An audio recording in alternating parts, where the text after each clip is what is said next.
大家好啊，歡迎嚟到 Connie 細味人情。自從開始咗 podcast 之後，有啲以前支持過我 YouTube 嘅朋友，對我點解一年移民2次，由台灣又去埋英國啊？另外亦都收到一啲朋友呢對一啲移民生活上嘅一啲提問，我趁呢個機會去同大家分享一下。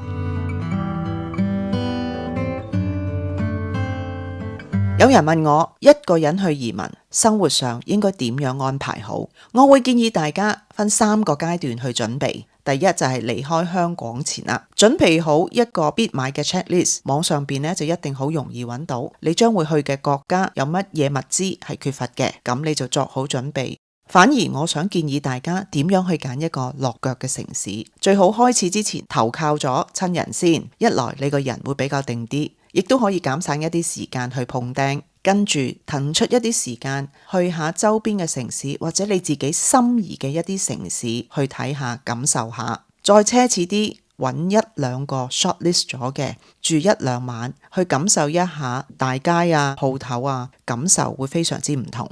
第二樣嘢就係心態嘅調整。我講過啦，我離開香港前每一日都同自己傾下偈，要放低香港嘅一啲情懷、特別嘅喜好，唔好去比較，因為我知道咁樣我先可以騰出空間迎接我嘅新生活。可能係我個人嘅性格啦，做咗決定就勇往直前，唔知係咪咁樣會幫到自己一啲呢？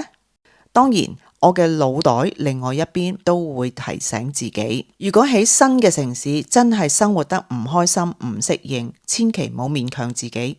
我相信大家都應該會揀一啲令自己開心快樂嘅生活，你話係咪？好啦，第2個階段就係落腳之後點樣安排。如果係單身女士，我會建議揀個治安好啲嘅城市，萬一真係出夜街，譬如夜晚8-9點呢，自己返屋企感覺上會安全好多。另外一樣重要考慮就係你會唔會揸車，因為呢一個係一個因素去考慮你點樣揀你將來間屋嘅位置，需唔需要靠近公共交通工具，除非係住近倫敦或者好大嘅城市。如果唔係 outside London 嘅公共交通呢，唔係太方便，特別係我哋嚟自香港啦，一個超級方便嘅城市。如果淨係揀一個純住宅地方，又唔近公共交通工具呢，咁你需要有心理上嘅準備。開始時咧嘅適應係有啲難度㗎。譬如我住嘅第一個城市，每一次出倫敦呢，我其實就要望實本地個巴士班次 rather than 呢出倫敦嘅火車，因為火車通常每20分鐘就一班，我根本就唔需要特別去關注。反而係我本地巴士，日頭就半個鐘頭一班，到咗夜晚8點變咗1個鐘頭一班。如果我返屋企火車遲到 miss 咗巴士呢，我就可能要等另外1個鐘頭，或者行路返屋企，或者昂貴啲我就要去搭的士㗎啦。另外一樣嘢同香港好唔同呢，就係水電煤啦。水電煤費用一定係比香港高嘅，但係呢，佢就冇時間壓力去處理嘅。譬如喺英國啦，唔會冇水冇電冇煤嘅。我記得我第一個落腳嘅地方，第一間屋頭5個月我都未交過電費，因為呢電力公司呢一間執完再一間，我就變咗孤兒仔。但係一定會有電用，所以大家可以唔需要擔心。第3個階段呢，就係情緒起伏或者思鄉點算好呢？一個人移民嘅生活呢，唔容易，所以如果處理咗落腳嘅瑣碎事，3幾個月甚至半年就應該搞掂晒㗎啦。我會建議大家不如去揾份工，全職又好 part time 返3日又好。我自己就係咁樣，起碼時間會覺得充實啲，特別喺冬天時分冇咁抑鬱㗎。不如等我分享下我第一份工啊！我就喺一間酒店就處理13部咖啡機，其實有好多勞動性嘅工作係我以前從來冇做過嘅，包括洗咖啡機、清理垃圾水啦。頭幾日都有啲唔慣㗎，但係我記得我同自己講過，千祈唔好諗返以前嘅工作，因為一切都係重新開始。我要好清楚自己嘅目的係乜嘢，所以份工都做咗3個月，就識到一啲香港嘅朋友，係一個非常之唔錯嘅體驗。但係一個人生活總會有好孤獨或者情緒起伏嘅時間，加上如果冇屋企人呢，世界各地嘅朋友對你嘅支持呢就會好緊要咯。隨時隨地可以 call 下朋友傾下偈，聽下佢哋把聲，你個人會開心啲嘅。但係如果情況去到比較嚴重，我會建議大家千祈唔好收埋自己。舉例喺英國就真係有唔同嘅機構去幫助住喺英國嘅香港人，我係受惠嘅其中一個。只要我哋願意踏出呢一步去揾人幫自己呢，一定會有人幫你㗎，所以大家唔需要擔心。另外可以考慮加入一啲本地社區，選擇一啲自己中意嘅活動嚟參加，從而可以認識一啲住喺附近嘅一啲新朋友啊。譬如好似我自己就參加咗學水彩畫啦，好多時放咗學一齊食飯吹水，都幾開心㗎。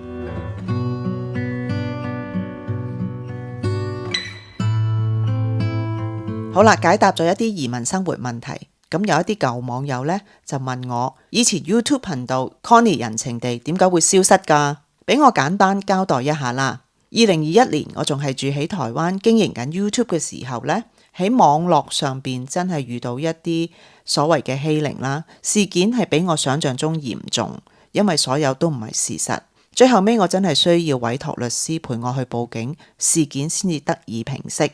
但係就令到當時住喺香港嘅媽咪好擔心，咁呢個係觸及我嘅痛處㗎。再加上啦，當時嘅台灣開始 COVID， 外出好有難度，鋪頭公園都唔開，成件事令我經營 YouTube 頻道變得有啲沮喪，冇乜心機，所以唔想事先張揚，不動聲色就停止咗啦。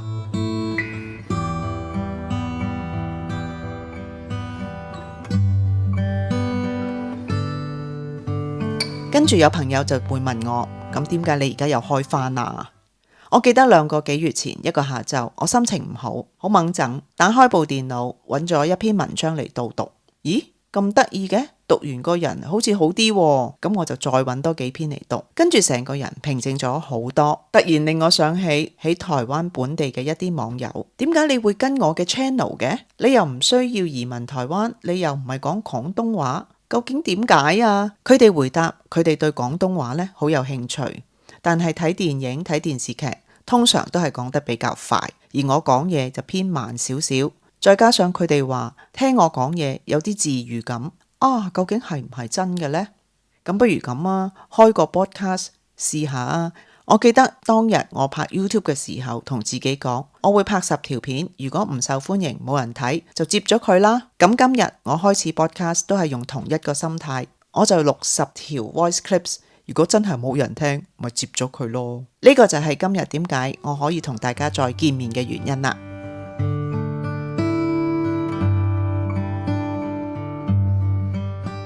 又有朋友好好奇咁問，咁你當日點解會離開台灣㗎？俾我簡單概括去交代啦。呢個係以前屋企嘅共同決定。我知道你哋對呢個問題有啲好奇，我希望得到你哋嘅體諒，特別係經歷咗之前台灣嘅事件，俾我保留少少私隱啦。不過大家可以放心，我而家每一日都好努力生活，亦都生活得好開心，相信都係你哋想見到嘅。多謝你哋嘅了解同埋關心。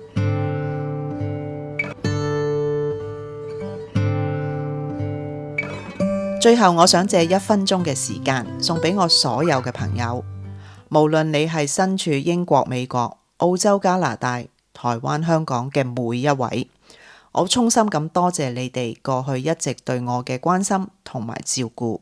呢幾年嘅移民生活對我嚟講確實唔容易，好彩有你哋每一位 stand by 接我電話，甚至隨時見我，有人喺好遠嚟探我，我非常之感動。我而家生活得好好啊，大家可以放心啊，朋友。